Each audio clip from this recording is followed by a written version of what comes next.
जय श्री कृष्णा। ओम नमः शिवाय।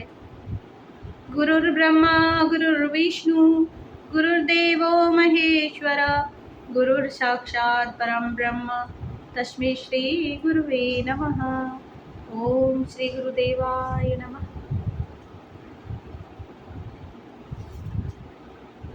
तो अभी हमारा 8वां अध्याय चल रहा है।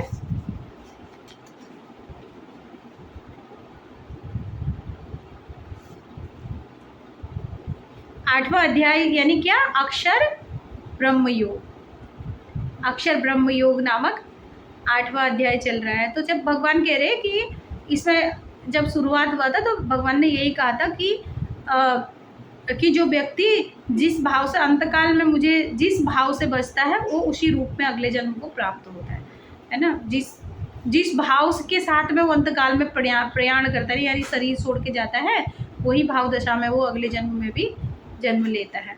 तो उससे आगे था प्रयाण काले मनसा चलेन भक्त्या युक्तो योग बलेन चैव भ्रुवो मध्ये प्राणमावेश्य सम्यक सतम परम पुरुष मुपैति दिव्यम। वह भक्ति युक्त पुरुष अंत काल में भी यानी जो मेरे को स्मरण करता है हमेशा, जो मेरी भक्ति में रहता है। भक्ति भी बड़े सौभाग्य से मिलती है, वो बड़ा सौभाग्यशाली होता है इस दुनिया में। लोग सोचते हैं ना भक्त को मतलब कुछ नहीं सोचते, जो बहुत ना अलग अलग कार्य योग कर रहा होगा बड़ा उसको भाग्यशाली समझते। नहीं, भक्त से बड़ा कोई भाग्यशाली इस दुनिया में नहीं है। जिसे भक्ति मिलती है ना उसे दुनिया की सबसे बड़ी दौलत मिलती है। वह भक्ति युक्त पुरुष अंतकाल में भी योग बल से भ्रुकुटी के मध्य में प्राण को अच्छी प्रकार स्थापित करके फिर निश्चल मन से स्मरण करता हुआ उस दिव्य रूप परम पुरुष परमात्मा को ही प्राप्त होता है। अंतकाल में भी उसे पता होता है कि अंतकाल अपने अंतकाल के समय में पता वो जो भक्त होता है वो क्या करता है, अपनी भ्रुकुटी के मध्य में अपने प्राण को स्थापित करके निश्चल मन से परमपिता परमेश्वर भगवान को स्मरण करता हुआ है उस दिव्य रूप परम पुरुष परमात्मा को ही प्राप्त होता है। यदक्षरम वेद विदो वदन्ति विशन्ति यद्यतयो वीतरागा यदिच्छन्तो ब्रह्मचर्यम चरन्ति तत्ते पदम संगहेण प्रवक्षे। अक्षर ब्रह्म कौन है? परमात्मा। वेद के जानने वाले विद्वान जिस सच्चिदानंद घन रूप को परम पद को अविनाशी कहते हैं, है ना। वेद के जानने वाले जो जिनको वेदों का अध्ययन करते हैं, हम सबको पढ़ना चाहिए। हमारे इतना अच्छा ज्ञान है हमारे, है ना। हम लोग क्या करते हैं, ज्ञान को ना पढ़ के इधर उधर भटकते रहते हैं। फिर किसी ने कुछ कहा, किसी ने कुछ कहा, किसी ने कुछ कहा, वही वही करते गए। हमारा पढ़ना भी बहुत ज़रूरी है, पढ़ना चाहिए, हम अवश्य पढ़ना चाहिए। क्या कह रहा है हमारे वेद, क्या कह रहे हैं, हमारा ज्ञान क्या कह रहा है। वेद के जानने वाले विद्वान जिस सच्चिदानंद घन रूप परम पद को अविनाशी कहते हैं, आसक्ति रहित यत्नशील सन्यासी महात्मा जन जिसमें प्रवेश करते हैं और जिस परम पद को चाहने वाले ब्रह्मचारी लोग ब्रह्मचर्य का आचरण करते हैं। देखो कितने लोग होते हैं ना, विद्वान लोग क्या करते हैं, भगवान को परम पद को अविनाशी कहते हैं जिसका कभी विनाश नहीं होता। और सन्यासी जन आसक्ति रहित कौन होते हैं? सन्यासी जन वेदों को पढ़ने वालों को विद्वान कहते हैं ना। देखो इसमें भी 3 श्रेणी में भगवान ने डाला। जो वेदों को पढ़ते हैं वो विद्वान है, और जो आसक्ति रहित यत्नशील है, जिनका मन समता में आ गया है, जिन्हें सुख दुख में कुछ प्रभाव नहीं होता, ज्ञान में जो रहते वो सन्यासी कहलाते हैं, है ना। और ब्रह्मचारी लोग क्या करते हैं? ब्रह्मचर्य का आचरण करते हैं। क्यों करते हैं ये सब चीज़ें बताओ?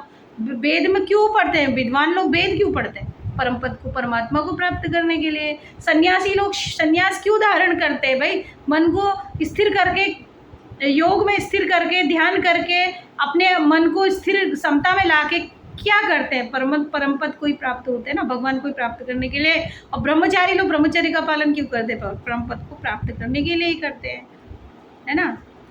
सर्वद्वाराणि संयम्य मनोहृदि निरुद्य च मूर्धन्याध्यात्मनः प्राणमास्थितो योगधारणाम् ओमित्येकाक्षरं ब्रह्म व्याहरन् मामनुस्मरन् यः प्रयाति त्यजन्देहं स याति परमां गतिम्। सब इंद्रियों के द्वारों को रोक कर। इंद्रियों के द्वार कौन कौन है? इंद्रियों के द्वार तो पता ही है। इंद्रियों के द्वार है हमारा आंखें, हमारी नाक, हमारा मुंह, हमारे कान, हमारी त्वचा, ये हमारे इंद्रियों के द्वार है। इंद्रियों के द्वारों को रोक कर तथा मन को हृदय में स्थित करके, अपने हृदय में मन को स्थिर करके और इंद्रियों के द्वार को रोक के आंखें बंद की, है ना, और पूरा ध्यान अपना हृदय में लगा के फिर उस जीते हुए मन के द्वारा प्राण को मस्तक में स्थापित किया। फिर अब जिसने अपने हृदय में अपने मन को स्थित कर लिया, फिर वो उसी प्राण को अपने मस्तक में भी वो स्थित कर सकता है ना। क्यों? क्योंकि मन को अपने भीतर स्थापित कर दिया है उसने। वो मन जो इंद्रियों में भटकता था, बाहर की ओर जिसका था, बाहर की ओर लोगों में, चित्रों में, ये सब दुनिया के विचित्र चित्रों में जो मन भटकता था, उस मन को ध्यान के द्वारा भीतर स्थापित कर दिया अपने हृदय के अंदर। जीत गया ना मन, तभी तो स्थापित कर पाए। और फिर वहाँ से अपने मस्तक पे, अपने भ्रुकुटी के मध्य, भ्रू मध्य में स्थापित करके परमात्मा संबंधी योग धारण में स्थित होकर जो पुरुष ओम इस एक अक्षर रूप ब्रह्म को उच्चारण करता हुआ और उसके अर्थ स्वरूप मुझ निर्गुण ब्रह्म का चिंतन करता हुआ शरीर को त्याग कर जाता है। अक्षर ब्रह्म, पता है परमात्मा का शब्द क्या है? परमात्मा की भाषा क्या है? परमात्मा प्रकाश स्वरूप है, ज्योति स्वरूप परमात्मा है और उसकी ध्वनि, उसका आवाज है ओम। इसलिए कहते हैं एक ओंकार सत्य नाम श्री वायु गुरु। कौन कहते हैं? गुरु नानक देव। तो उस परमात्मा में, उस ओंकार में अपने अक्षर ब्रह्म का उच्चारण करता हुआ उसके अर्थ रूप मुझ निर्गुण ब्रह्म का चिंतन करता हुआ शरीर को त्याग कर जाता है, वह पुरुष परम गति को प्राप्त होता है। अनन्य चेता सतम यो माम स्मरति नित्यसा तस्याहम सुलभः पार्थ नित्य युक्तस्य योगिना। हे अर्जुन, जो पुरुष मुझ में अनन्य चित्त होकर सदा ही निरंतर मुझ पुरुषोत्तम को स्मरण करता है, उस नित्य निरंतर मुझ में युक्त हुए योगी के लिए मैं सुलभ हूँ, अर्थात उसे सहज ही प्राप्त हो जाता हूँ। किस में करता है? स्मरण भगवान में ही है उसका, परमात्मा में उसके अनन्य चित्त होकर, अनन्यता के साथ चित्त को उसमें समाहित करके जो परमात्मा में स्मरण करता है, मैं उससे सहज ही प्राप्त हो जाता हूँ। मामुपेत्य पुनर्जन्म दुखालयम शाश्वतम नाप्नुवन्ति महात्मानः संसिद्धिम परमाम गता। परम सिद्धि को प्राप्त महात्मा जन, है ना। परम सिद्धि क्या है? बहुत सारी सिद्धियाँ होती है ना, लोग सिद्धियाँ दिखाते हैं कि चमत्कार करेंगे, ये करेंगे, है ना, वो तुच्छ श्रेणी की सिद्धि है।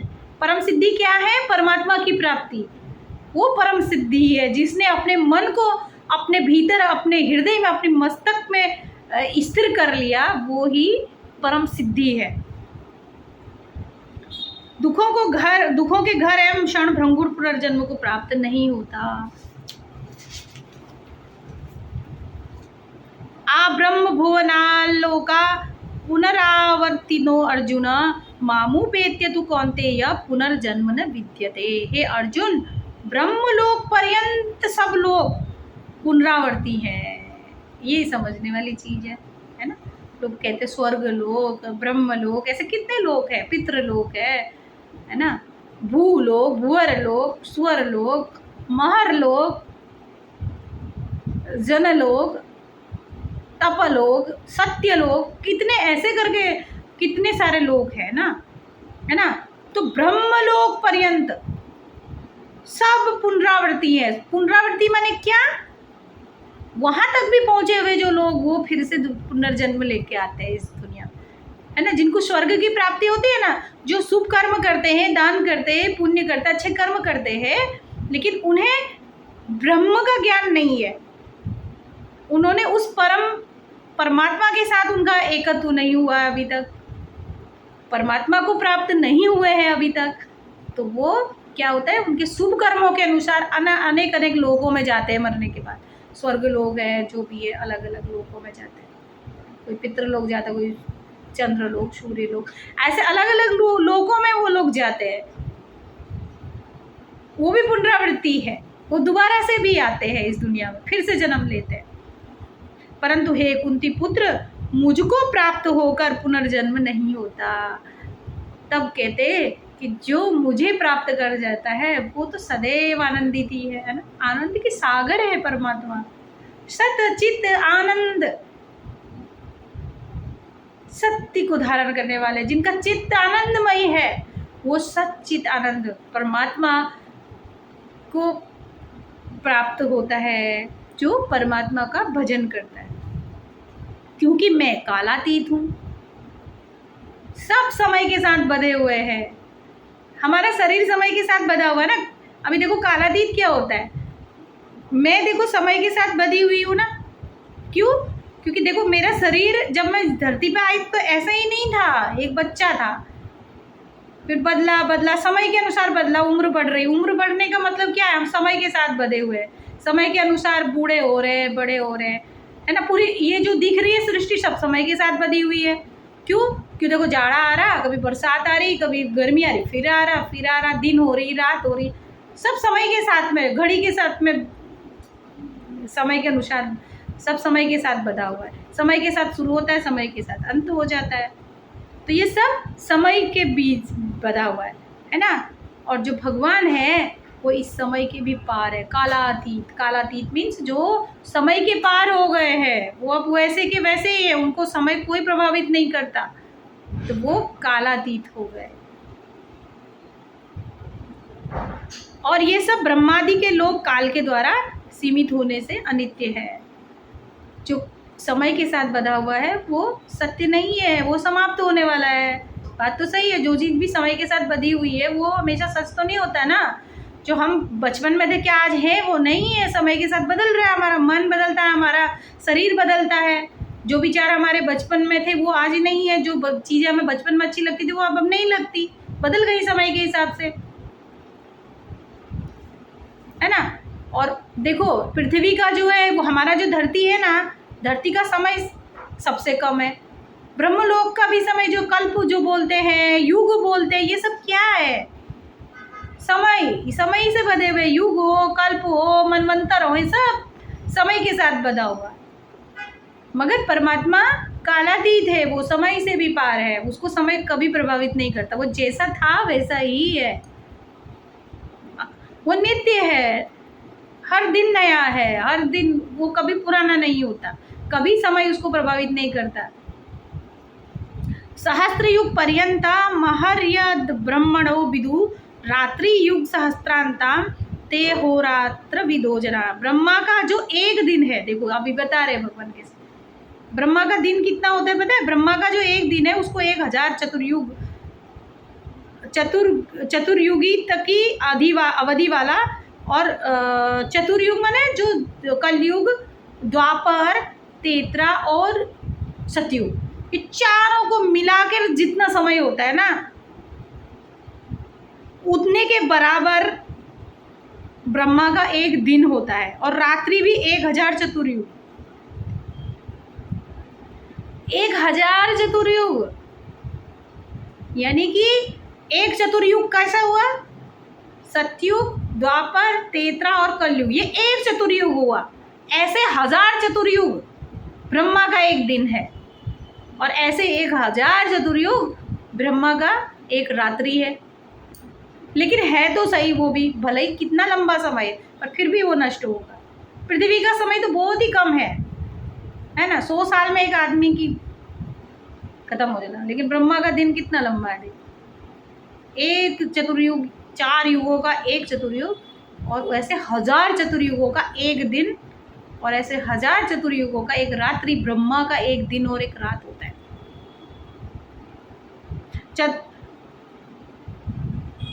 जो पुरुष तत्व से जानते ही योगीजन काल के तत्व को जानने वाले हैं, है ना, समय का जो तत्व है उसको जानने वाले होते हैं। अव्यक्ताद्व्यक्त सर्वा प्रभवन्त्य हरागमे रात्यागमे प्रलीयन्ते तत्रैवा व्यक्त संज्ञके। संपूर्ण चराचर भूतगण ब्रह्मा के दिन के प्रवेश काल में अव्यक्त से, अर्थात ब्रह्मा के सूक्ष्म शरीर से उत्पन्न होते हैं।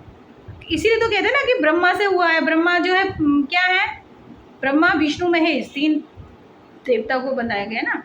तो ब्रह्मा को क्या किया है, सृष्टि का कार, सृष्टि को उत्पन्न करने वाला, उनसे जो उत्पन्न हुआ है। तो संपूर्ण चराचर भूतगण, भूतगण कौन है, भूतगण में कोई भूत प्रेत वाला नहीं, भूतगण पंच महाभूत। पंच महाभूत कहाँ से उत्पन्न हुए हैं, ब्रह्मा के दिन के प्रवेश काल में अव्यक्त से, अर्थात ब्रह्मा के सूक्ष्म शरीर से उत्पन्न हुए। ब्रह्मा के जो सूक्ष्म शरीर है उसमें से ये पंच महाभूत उत्पन्न हुए हैं। और ब्रह्म की रात्रि में प्रवेश काल में अव्यक्त नामक ब्रह्म के सूक्ष्म शरीर में ही लीन हो जाते हैं, है ना। ब्रह्मा के शरीर से उत्पन्न होते हैं और ब्रह्मा के शरीर मतलब दिन वाला जो दिन में जो उसका शरीर है उससे उत्पन्न होते हैं। और रात में जो शरीर उनका है वो रात्रि के मतलब कहने का मतलब है कि ब्रह्मा के दिन के प्रवेश काल में अव्यक्त से, अर्थात ब्रह्मा के सूक्ष्म शरीर से उत्पन्न होते हैं दिन के प्रवेश काल में, और रात्रि के प्रवेश काल में फिर उनका विलीन हो जाता है सूक्ष्म शरीर में ब्रह्मा के।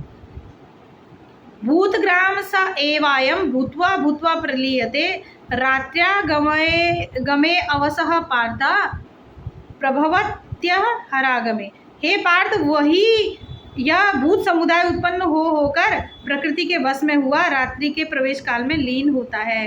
सभी में पंच महाभूत है ना, सब में है। वो कह रहे देखो, वही यह भूत समुदाय उत्पन्न होकर मीन्स क्या, हमारे अंदर भी तो पंच महाभूत है ना। हर एक व्यक्ति, हर एक प्राणी, हर एक वस्तु जो भी यहाँ पूरे धरती पे दिखाई दे रही, सब पंच महाभूतों से बना है।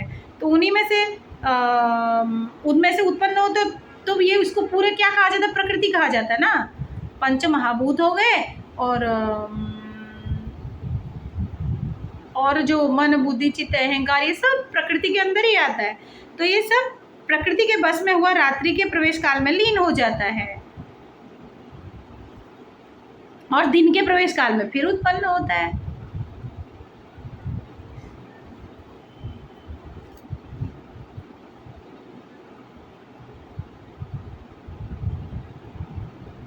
ब्रह्मा के शरीर से पंच महाभूत उत्पन्न हुए और पंच महाभूतों से फिर अलग अलग भूत समुदाय में अलग अलग होकर प्रकृति के वश में होते हैं ना। पर प्रकृति के वश में होने के कारण रात्रि प्रवेश काल में इनका लीन हो जाता है और दिन के प्रवेश काल में उत्पन्न होते हैं।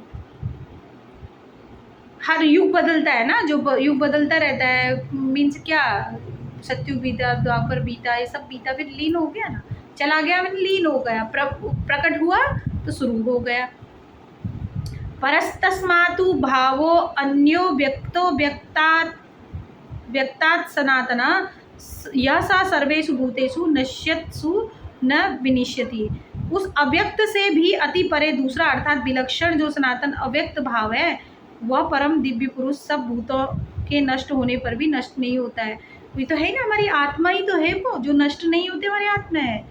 इसमें सब में बोला गया भूत मतलब क्या, इसमें अव्यक्त से परे दूसरा विलक्षण जो सनातन अव्यक्त भाव है वह परम दिव्य पुरुष सब भूतों के नष्ट होने पर भी नष्ट नहीं होता है। बात तो सही है ना, हमारा हम अपने से लेते हैं इसको, पूरी ये ऐसा पूरे प्रकृति में है ना। अपने से अगर हम लेते हैं तो हमारे अंदर क्या है, एक व्यक्त है और एक अव्यक्त है ना। व्यक्त क्या है, हमारा शरीर, अव्यक्त क्या है, हमारी आत्मा। उसको तो हम नहीं देख सकते ना, पर वो किसके द्वारा व्यक्त हो रही है, इस शरीर के द्वारा व्यक्त हो रही है। तो शरीर तो नष्ट हो जाएगा, लेकिन वो जो अव्यक्त है, जो इसके द्वारा जो व्यक्त हो रहा है वो हमेशा से ही था और है, रहेगा। आत्मा अजर अमर, वो तो कभी नहीं मरेगा ना। तो हमारा पंच महाभूतों से बना हुआ शरीर नष्ट हो जाएगा, ये व्यक्त है ना, व्यक्त दिखाई दे रहा है। जो दिखाई दे रहा है वो व्यक्त है, जो दिखाई नहीं दे रहा वो व्यक्त है। और व्यक्त और अव्यक्त से मिलकर हमारा अस्तित्व होता है ना। तो व्यक्त जो अस्तित्व है वो तो यहाँ पर रह जाएगा, लेकिन अव्यक्त पहले भी था, अभी भी और अंत में भी रहेगा, उसका कभी नष्ट नहीं होता। अव्यक्तोक्षरः इत्युक्तः माहु परमां गतिम यम प्राप्य न निवर्तन्ते तद्वां परमं मम। जो अव्यक्त अक्षर इस नाम से कहा गया है, तभी अक्षर नामक अव्यक्त भाव को परम गति कहते हैं, तथा जिस सनातन अव्यक्त भाव को प्राप्त होकर मनुष्य वापस नहीं आते, वह मेरा परम धाम है। क्योंकि अभी हमें पता चल जाता, देखो हम लोग कैसे होते हैं, अभी हम जब अज्ञानता में होते हैं हमें पता नहीं होता ना कि हम आत्मा है, आत्मा है, हमारी आत्मा जो है कभी नष्ट नहीं होती, हमें पता ही नहीं होता ऐसा। हमें तो ऐसा लगता है कि हमारा शरीर ही है और मर जाएंगे, फिर कुछ पता नहीं है उसके बाद क्या होने वाला है ना। व्यक्त और अव्यक्त दोनों से मिलकर हमारा अस्तित्व है। तो कहते हैं कि जो अव्यक्त अक्षर इस नाम से कहा गया है, ओमकार जो अक्षर है, उसी अक्षर नामक अव्यक्त भाव को परम गति कहते हैं, है ना। उसमें एक हो जाना, परम गति हो गई, उसके साथ एक हो गए, व्यक्त से अव्यक्त में चले गए ना। तथा जिस सनातन अव्यक्त भाव को प्राप्त होकर मनुष्य वापस नहीं आते, वह मेरा परम धाम है। परम धाम खुद में ही लीन हो जाना, अपनी आत्मा में जिसका आत्मानंद हो जाना, वो फिर मेरा आत्मानंद ही मेरा धाम है, कह रहे भगवान। पुरुषः सह पर पार्थ भक्त्या लभ्यस्त्वनन्या नश्यांत स्थानि भूतानि येन सर्वमिदं ततम्। हे पार्थ, जिस परमात्मा के अंतर्गत सर्वभूत है, सारे पंचमहाभूत परमात्मा के अंतर्गत है, और जिस सच्चिदानंद घन परमात्मा से यह समस्त जगत परिपूर्ण है, वो सनातन अव्यक्त परम पुरुष तो अनन्य भक्ति से ही प्राप्त करने योग्य, वो अनन्य भक्ति से ही प्राप्त होता है परमात्मा, है ना। देखो ये बात तो सच है ना, कोई तो है इस दुनिया को जो चला रहा है, ये बात तो सत्य है, इसको आप वैज्ञानिक भी नहीं झुठला सकते। कोई है जो कितने सिस्टम से चला रहा है इसको, देखो ना, धरती अपनी जगह पे सही टाइम पे घूम रही, कोई इधर उधर नहीं होता है। हमारा इधर उधर हो जाता है, लेकिन सृष्टि प्रकृति कभी इधर उधर नहीं होती है, उसका सब चालू रहता है, चलता है समय पर। सूर्य उदना समय पर, उसका अस्त होना समय पर, मौसम का आना समय पर, हर एक काम का प्रकृति में होना समय पर, फूल का खिलना समय पर, फूल का मुरझाना समय पर, जीवन होना समय पर, मृत्यु होना, वो सब काम चल रहा है। कौन? कोई तो कार्य कर रहा है ना, जो अव्यक्त दिखाई नहीं दे रहा लेकिन महसूस हो रहा है, वो ही परमात्मा है।